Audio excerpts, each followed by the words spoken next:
Hello, everyone, and welcome to Emotional Grit, the podcast where you can learn about the power of perspective and the science that fuels us. I'm your host, Jennifer Fernjack, and I'm happy to say, actually, I'm excited to say, that my guest today is Paul Ranelli, or as the children in Duluth, Minnesota know him, Santa Claus. So please feel free to like and subscribe to the podcast on YouTube. It can be found at Emotional Grit, and we'll go ahead and get things started. So, Paul, thank you for being here today. Oh, thank you for having me. Much appreciated. Pleasure. 'Tis the Yeah, season. thank you. Yes, it is. So please take us back to when you first began serving as Santa Claus in Duluth. How did that happen, and how long have you been doing it? Oh, well, let's see. I've been a Santa Claus for about 12 years, 10 years at the same place these last 10 years. I was looking at something that I wanted, one, that I thought I'd be good at. I think I'd be good at that. And I think I would say I am from what people say. I have the right shape for it. So I thought that that was important, Yeah. the weight and shape for it. Uh, and I was looking for something to do, although it is seasonal, to do for retirement from my day job. I am retired now for about 3 years from my work. And so I was looking at things like that to do. And I always had a beard, not this big, but I'd always had a beard. And I wanted to say, well, let me try this because I've always wanted to do that. And that's sort of how it got going. And I went to a Santa school in order to be a mall Santa. There are many of those. Once you get in this business, you realize there are much more opportunities or places to learn than what you had ever thought. Many of these, many mall Santas are trained by companies that I was going provide to ask. Santas to different malls. Yeah, I was going to ask. those started. I'm sorry to interrupt, but those No, you're started fine. out uh, as photography points. That now technology has changed that with cell cameras, but these companies were selling their photography. That's really where they made their money, and they provided the Santas to the malls who were clients, and they provided all the camera equipment to their employees who were working with Santa, the elves or helpers, and then they were selling the pictures to the clients who came to visit with Santa as on ornaments, frames, this and that. So, Uh, Paul, so yeah, I'm going to start laughing because I'm thinking about when you mentioned technology changing for pictures.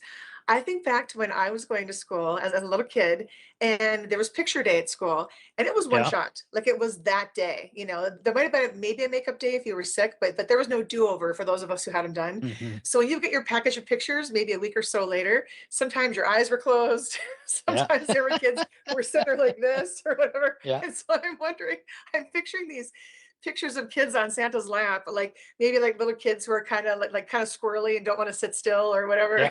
So I'm wondering like what what uh what that experience has been like with seeing how pictures have evolved over the years with Santa. Yes, well, the experts who were behind those bigger cameras, were trying to get the kids not to be as squirrely or what have you. But now, I moved on from that. I did that for a couple of years, and then I got a gig in Duluth as a Santa Claus. I was asked by the people that run this Christmas City Express at the Lake Superior Railroad Museum in Duluth, Minnesota. They do a little Christmas program with a story and some music and visits with Santa. And then the patrons who come take a small train ride up the North Shore and back. And it's a performance that we repeat 5 times a night. And That's really cool. it goes back, goes rotated. For the patron, it's about a 90-minute experience from beginning to end for the parents, kids, or whoever brings kids, or the adults that want to come. And then we repeat that 5 times a night for the 4 weekends before Christmas in December. It starts the S- Friday after Thanksgiving. So the train ride then leaves the depot It leaves the depot in in Duluth, Duluth right? and Yeah, follows along the shore of Lake Superior up the North Shore. And right. It how doesn't go very far. It's probably about a okay, half an hour, 40-minute train ride, but just up and back. And then when they get off, when they leave the depot, what that performance leaves the depot, the next group comes into the station inside the museum, and then that event starts. So that's how we Oh. rotate five going through one evening, from like 4 o'clock in the afternoon to like 8:30 at night. That's kind of the span of the time. So we have one weekend left, this weekend coming up. It's very timely for this program, but when people watch it, December, this is the last weekend before Christmas in 2025. So we'll be doing this on Friday, Saturday, and Sunday. Where would you say that most of the kids come from? Like, are they within Duluth or up the North Well, Shore or where? I really don't know. I do know we have people who are coming just for this Santa experience of the Christmas City Express, or they're visiting family. Some come for there's another Duluth event or not event, an activity that's big in Duluth, and that's Bentleyville with all the lights up. So people come to see that, and then they've also piggybacked this uh, train experience and Christmas City Express on top of that. So some Well, come from all over. Yeah. yeah, I saw a video the other day about Bentleyville, and just for greater context for the Yeah. listeners, Mhm. it's literally like a light show where it's buildings that are all lit up with Christmas lights and figurines and statues and whatever. And it started out, I believe, was it in Hermantown or was it in Duluth that this guy began in doing it in his yard, and then it got so huge that Uh, now y- it's y- in Duluth yes, by it Lake was Superior. Nathan Bentley is his name, and you've got me there. I don't know if it was Mhm. Hermantown or Cloquet, but it started out at his home and around his acreage years ago, and then it's been close to I don't really know what its anniversary is in Duluth. But it's around the 10-year mark that it moved to Bayfront Festival Park, which is kind of an open park on the waterfront in Yeah. Duluth, where they have concerts and things, and And they put up this massive structures and lights and everything all over the well, place. and from this video that I saw, it's my understanding that it's the largest free light show like that in the country. So but I have not verified that, but that's my understanding from what I. That's what I s- understand too, and it is free. They ask for donations, and there's Yeah, cups around, and they give you free hot chocolate and a cookie if you want. And they have places where they have a Santa there. Santa, the real Santa needs lots of help, of and so course, of they have course. a Santa there, and you can toast marshmallows. They have some fire pits there, and so it's a walkthrough experience. You don't drive through it, Mhm. you have to dress warm for our Duluth weather, but it's a unique experience. Yeah. Although, what's interesting about that is that, so I grew up in Cloquet, so just, outside Duluth, Uh-huh. and so I'm used to a cold climate. And then when I was in sixth and seventh grade, I lived in Alaska. So, I'm used to just cold and whatever. But it's funny, there was someone talking the other day about how they just moved to Minnesota, and they thought it was so interesting how when they were in their car in a parking lot for Target, they've got their new winter coat on and whatever, but they would see all these locals walking in without a jacket. It Yeah, made me think and about shorts. the other day I went to the grocery store. I was wearing flip-flops. Okay, it's December, but I thought Yeah. I don't want to futz with boots. I'm like, I don't know. Hmm. And then Yeah. I'll have a jacket that I'll leave in my car just in case I need it, Hmm. and a blanket in case I needed it. But I'm not gonna fuss with it at a restaurant or so Hmm. that's kind of funny. You can always Yeah. tell who the locals are. But Uh-huh. and then I don't know if you heard this when you were a professor at UMD, but when I went to UMD, I lived in the dorms freshman year, and the big joke was you could always tell who the freshmen were on campus because we'd wear shorts in the winter because there was a tunnel that went from the dorms Yes. to where your classes were. So people are like, I'm not wearing jeans if I can wear shorts.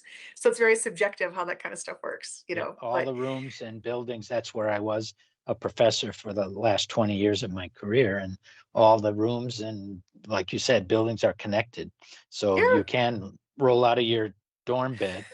It's the older students who live off campus that have to come dressed. yes, You yes. can roll out of your dorm bed and just go where you need to go. Yeah. Exactly. Although what's funny too is that as I wrote about in my book, one day my sophomore year when I lived off campus, my car wouldn't, I couldn't find my mittens. So I put socks on my hands, and then I went out to my car, which of course the car doors were frozen shut. And so then I somehow like jimmied open the hatchback. I crawled over the spare tire wearing my socks and drove to campus. Well, then when I got to school, I thought, well, I'm not going to not tell people what I did. I think it's kind of funny. So people were laughing, except for one guy. There was a guy in the back of the room, and he goes, "Oh, Jennifer, that's nothing." And I'm like, "Oh, really?" I said, "What?" He goes, "Yeah, see that guy over there?" And I went, "Yeah." He goes, "He had to actually walk to school in this weather today, and he couldn't find his mittens either. But so he wore oven mitts. So someone walked to school wearing oven mitts. But that's kind of that hardy mindset you acquire, Yep, when you. yep, And then does Duluth still have the? I think it was called the Christmas City Parade of the North or something, where people actually play yes. their instruments when it's like when you can see your breath. they're they're in a parade. Yes, they if they have two instruments, they usually play their plastic ones or not their good ones. The Yeah. bands play, and the dancers are dancing. All the dance clubs in town have some little event that they do on the street. Yes, they do that. I I think it's like the weekend before or the Friday before Thanksgiving. They have a parade down Superior Street in Duluth. So, Yeah. yep, And they do. Christmas so you City of the North. Yeah. yes. So you could see your breath and people are still, playing, I assume Christmas carols or something. I don't know what they're playing, but Well, they that's do, and they play the theme song for that, which was I can't say the words. I don't remember all the words, but it's a catchy tune. But it was written by Merv Griffin. The late Merv oh, Griffin wrote the theme song for this parade that has been used for decades. So that's that's one of its funny. claims to fame. Yeah. So I'll people have can find that, or I don't know if it's called Christmas City. I think it's called the song is maybe called Christmas City, okay. but it's written by Merv Griffin, so I'll people have, can find it somewhere. I'll have Yeah. to Google that. But circling back to being Santa, Uh-huh. what's the average age range, do you think, of the kids who come see you? Oh, babies. I get the first Christmas babies that sit on my lap to, teenagers who are in the midst of not believing. And then I get them as teenagers who have younger brothers and sisters, and they're told not to say anything, and they're part of the pictures. And adults who haven't had a Santa experience for a long time and want to just have a picture with Santa because it's been so long. So I've seen, but it's mostly, of course, infants if they can come, if they're healthy enough. But it's like 1, 2, up to 5, 6, 7, 8 years old. 8 years old is kind of the top 8 or 9 that So I cute. see. What are some of the things that they say? Like in the spirit of you can't make this stuff up, like just cute Yeah. things that they'll say. Well, I just had a young girl yesterday, not yesterday, but last week, was in her mother's arms. She was talking, she was like 3, probably 3 years old. And she looked at me directly, the young girl, the mother had her, and the mother was coming over to sit next to me on a bench to my left. And the girl looked me right in the eye, the little girl, and said with her finger, "I'm not afraid of you." So I said, "Well, I'm not afraid of you either." So that was a Good for friendly. you. She didn't want to get off her mother's lap though, but she came Oh to my me and probably talked with her mother a lot, or father, about Santa's friendly guy or yeah, whatever, does presents and this and that. right. And but she, there are children, which understandably, and I see all of them, that are apprehensive. And it's usually in the 2 to 3 range, 1.5 to 2 to 3.5, that are uh, uh, stranger danger kind of thing, and Yeah, yeah, yeah. aren't interested. Some will just stay away but wave. Some run up to me and jump in my lap without any coaxing. Is just a whole bunch of range that we see. So Right. yeah. Um, have you ever had like any one-offs where maybe a child had an accent, or maybe the parent said something where you're like, "Whoa, this child came from a different country, or came down from like from Canada or something, or anything crazy?" Yeah, Well, yeah, that's not that great, but we do have Canadians who come visit Duluth for shopping and other reasons from Thunder Bay and the communities that are north of the border from us, which is a common thing. We have that. I do have a few other languages. I'm not very versed in other languages, but very common Spanish, which is a common other language for our country. See that, and but most of the families that I've experienced are English speaking, but we do see some other languages and some accents. We had a couple who were visiting their family from UK, from the United Kingdom, and so they had a British accent that you don't hear very often in Duluth. So it's quite worldly, and I get asked lots of things. Most of the gift ideas that children are offering is, you'd be surprised, is quite conventional. Uh, I say other than, because the technology has taken over a lot of things. People ask for electronics, no doubt about that, and game things and video games and telephones and those kind of things.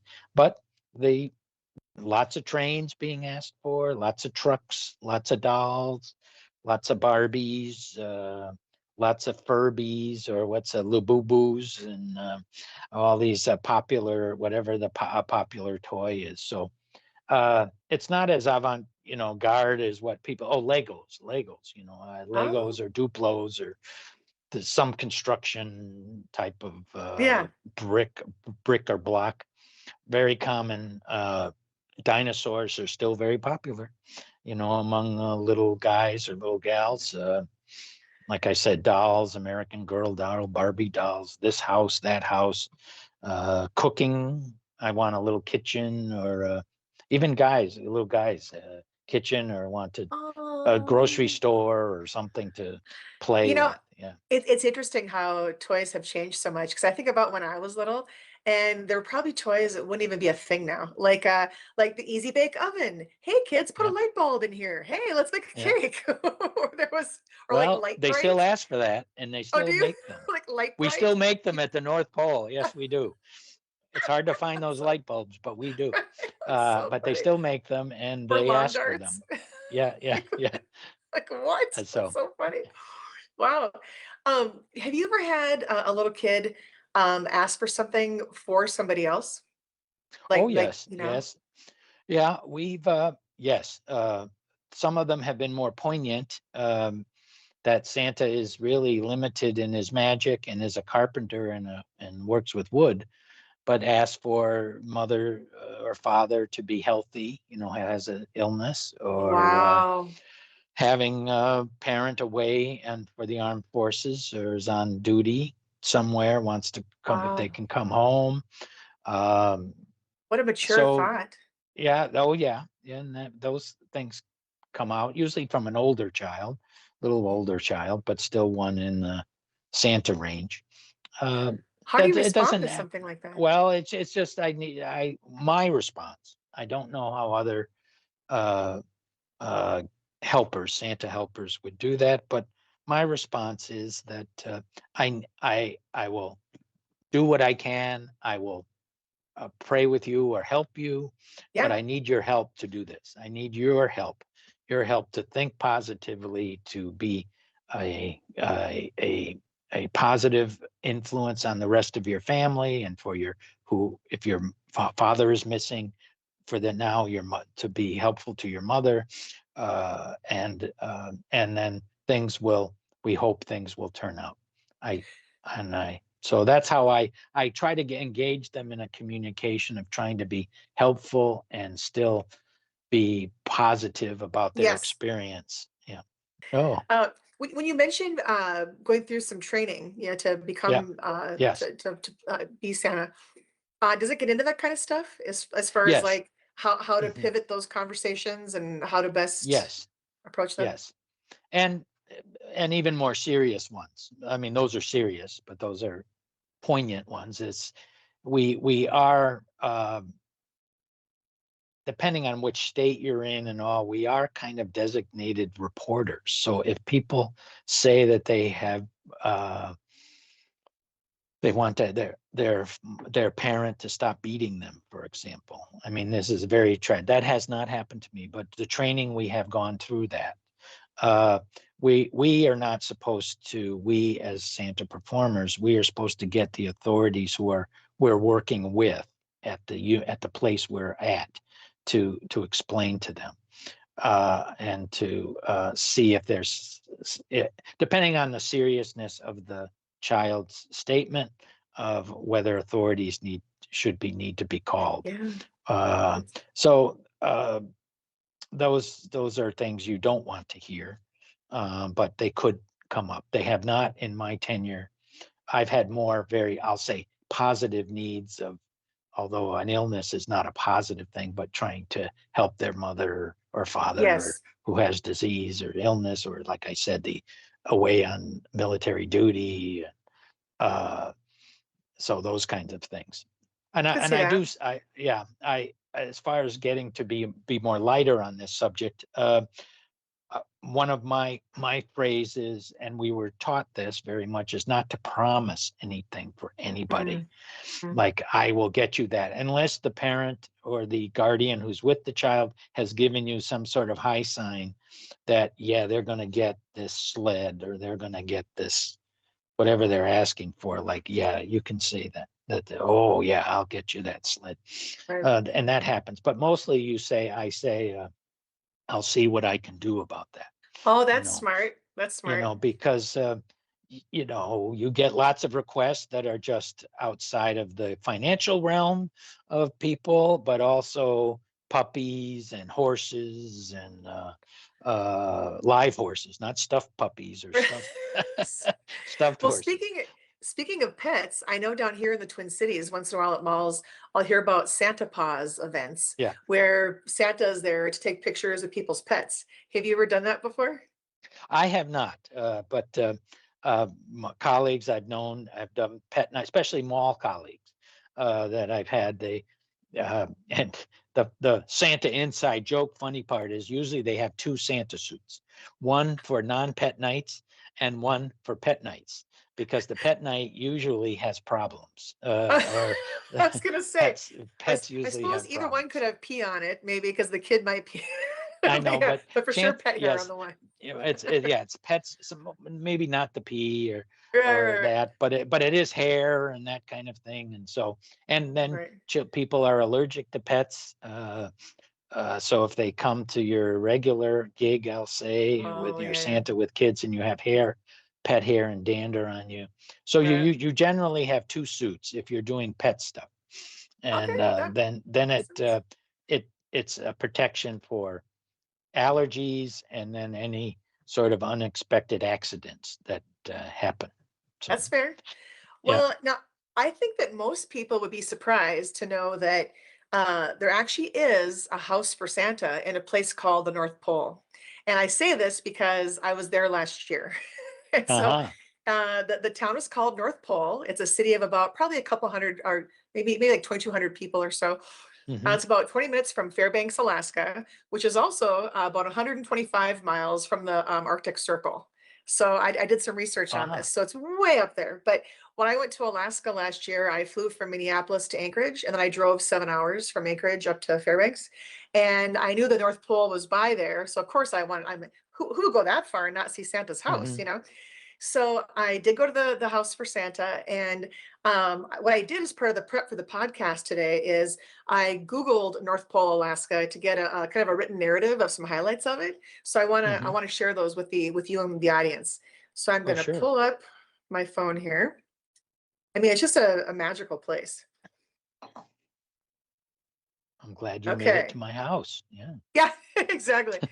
So this reads, North Pole's biggest attraction is a gift shop named Santa Claus House, the modern day incarnation of a trading post or a gift shop established in the town's early days.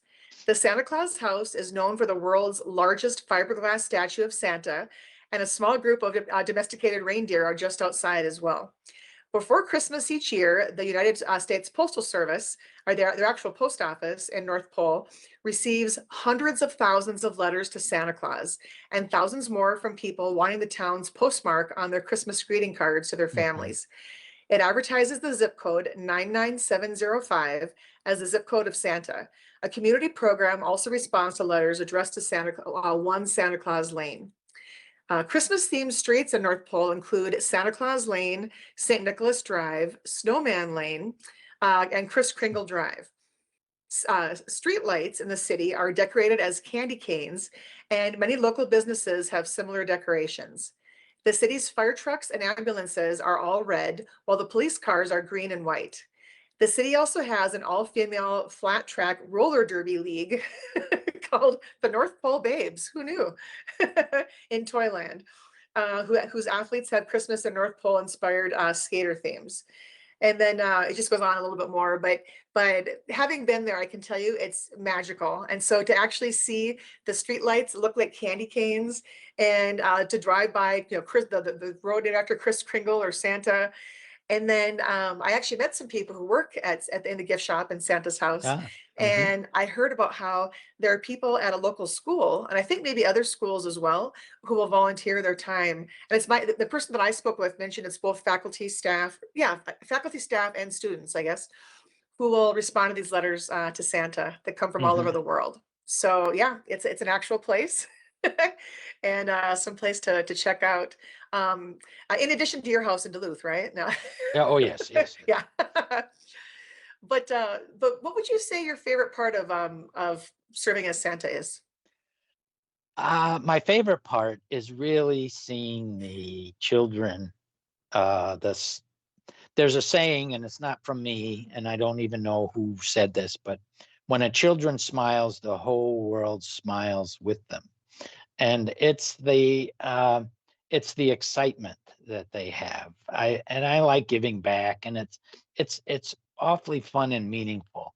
Uh, so it's that smile and that the children's reaction of just being so excited uh, Oh yeah, to be with me, and to that experience, and that really is helpful to keep us all in a hopeful and positive spirit. I So agree. that's what I like about it.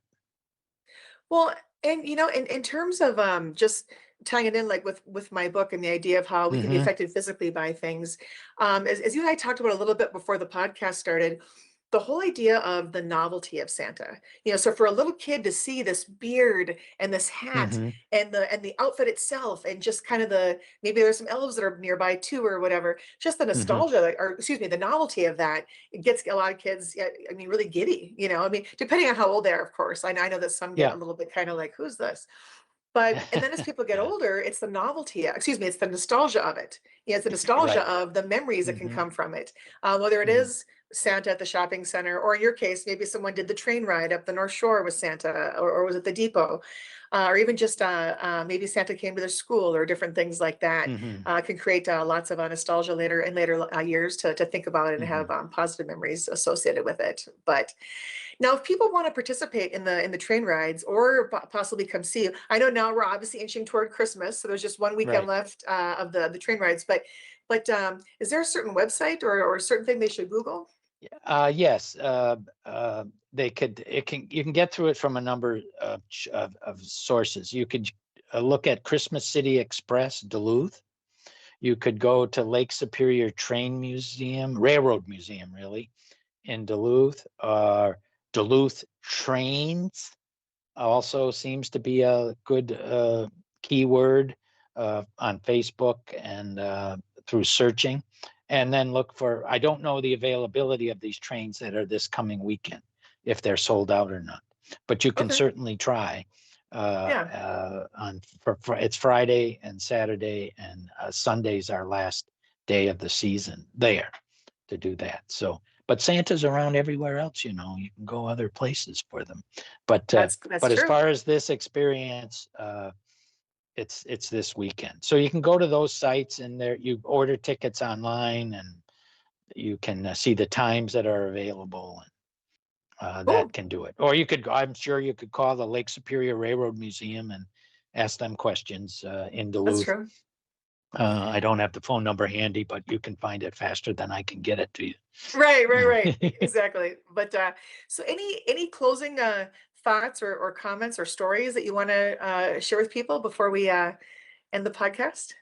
Well, uh, I had uh, a story from an adult that I thought was rather humorous. Uh, the, we were toward the end of a shift, and an adult came over. His children had come earlier, and they were gone with the other parent.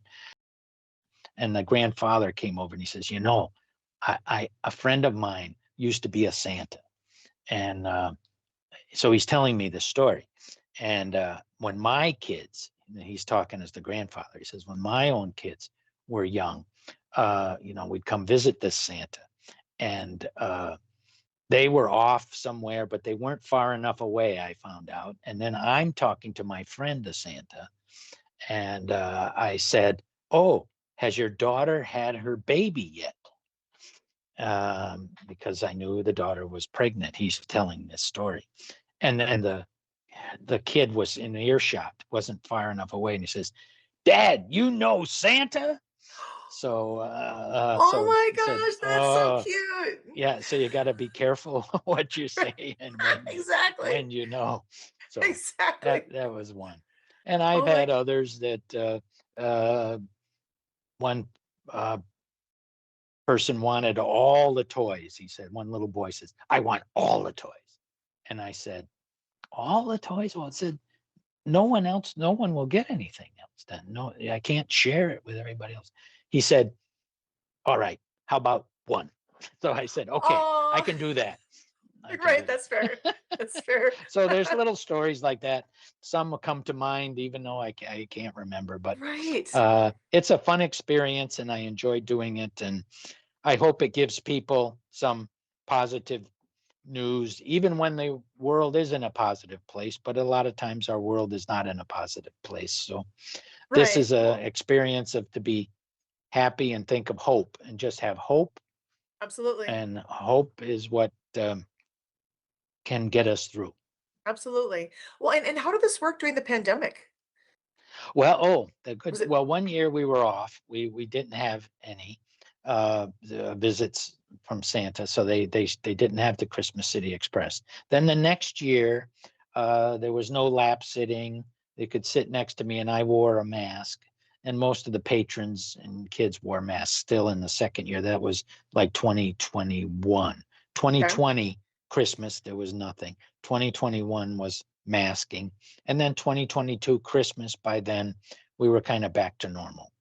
Okay. But I carried a mask with me as Santa if people wanted me to have a mask on for their, Well, some people still yeah. wore them. But so that's how we worked through that. And the lap sitting came back in 2022. So Okay. yeah. Well, thank you for pivoting and trying Yes. to make things work. But Uh-huh. well, thank you so much for sharing the real Oh, life my stories pleasure. today and for doing what you do. It is much appreciated.